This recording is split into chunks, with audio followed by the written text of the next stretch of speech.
This morning, 20 years since Hurricane Katrina devastated the Gulf Coast.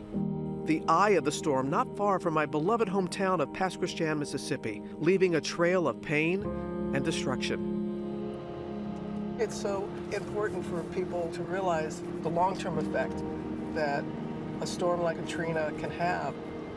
Even if an area builds back, you still have families who lost their inheritance, if you will. These were homes that their ancestors passed on to them. So to lose their homes at a time that they could not afford to live and buy in that area now, a place where they used to live and live for generations. The psychological effects of such a tragedy, one of the worst natural disasters in our nation's history, even more difficult for so-called Katrina babies to process. Ever since I was a little girl, I just loved the city and loved everything about it and the people. Literally a week before Katrina was my birthday, so I turned 9. Everybody who was my age, all the Katrina babies, we had to do the same thing because it was just like this. In the twinkling of an eye, our lives changed. The water is at our feet. It's like at the bottom of the first step, like it's coming in. And I'm just asking my mama, are we gonna be okay? I'm a 9-year-old child. Are we gonna be okay? I didn't think we was gonna get rescued. We lost hope until the third day where we saw a helicopter, was able to flag it down.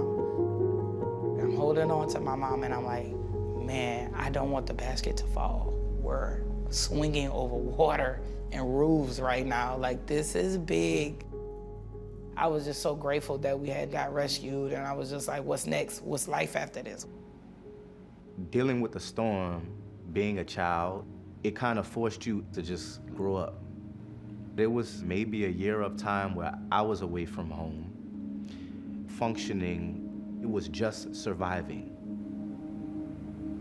Part of you as a kid gets excited because you're finally going back home. But then you're also hit with the reality that home is no longer the same anymore the moment you arrive. It smelled different. It smelled like flood water. It smelled like death.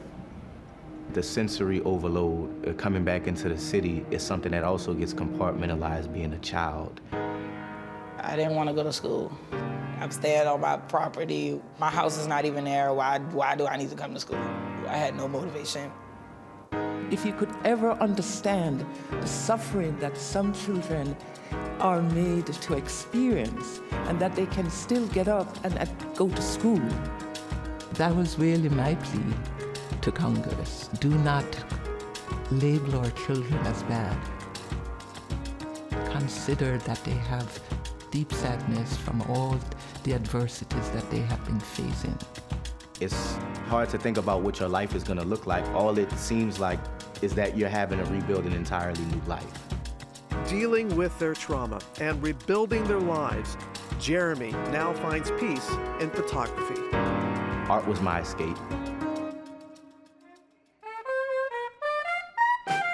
And Jasmine finding joy the New Orleans way through music.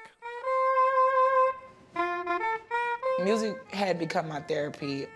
It was almost like I was a sponge. And I just couldn't get enough. We have trauma to heal from. We have wires to untangle mentally. So it's just a lot that you have to kind of unpack. So me at 31 years old, I'm still unpacking. Hurricane Katrina, 20 years after the storm, with Robin Roberts, premieres tonight at 8 p.m. on ABC.